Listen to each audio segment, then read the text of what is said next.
हाय श्री स्वामी समर्थ. तर आपला क्लासचा डे 1 आहे आरीवर्कचा. तर माझी जी स्टुडंट आहे तिचं आरीवर्क कंप्लीट झालेलं आहे आणि ती इथे मला शिकवणार आहे आरीवर्क कसं करायचं. तर आपल्याला जसं पॉसिबल होईल आपण त्याच्या व्हिडिओज नक्कीच शेअर करणार आहोत. डिटेलमध्ये जे साहित्य लागते ते इथं आपण दाखवलेलं आहे. 14 नंबरची सुई, एक व्हाईट कलरची पेन्सिल, थ्रेड लागणार आहे जरीचा, त्यानंतर आटा आणि रिंग लागणार आहे. ते टाकलेलं आहे. जो कॉटनचा फॅब्रिक आहे पहिल्यांदा सुकण्यासाठी आपल्याला कॉटनचा फॅब्रिक वापरायचा आहे आणि त्याला व्यवस्थित रिंगला सेट करून घेतलेला आहे.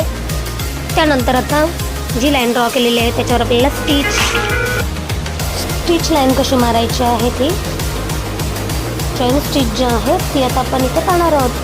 तर आता ती आपल्याला पहिले निडल कशी पकडायची ती सांगत आहे. त्यानंतर थ्रेड आपण खालून कसा टाकायचा, वरती त्याला कसा आणायचा, सुईचं टोक कुठल्या बाजूला वगैरे सगळं डिटेलमध्ये व्यवस्थित सांगितलेलं आहे तिने. आणि त्या पद्धतीने आता मी स्टिच करून घेणार आहे जी चेन स्टिच आहे ती. तर आम्ही जो डेलीचा व्हिडिओ आहे तो आता अपलोड करत जाणार आहोत. तर तुमच्या सपोर्टची जरा गरज आहे. सो तुम्ही प्लीज सपोर्ट करा, लाईक करा आणि जास्तीत जास्त शेअर करा आणि चॅनलला सबस्क्राईब करा जेणेकरून तुम्हालाही हेल्प होईल. इथे माझी चेन स्टिच मी केलेले आहे.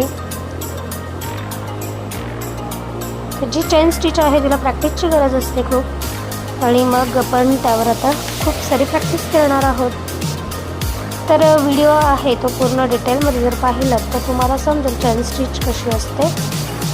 जे आरीवर्क करतात त्यांना माहीतच असेल, बट मी शिकत आहे सो मला जितकं पॉसिबल होतं मी तितकं इथे लाईन ड्रॉ करून घेतलेलं आहे चेन स्टिच.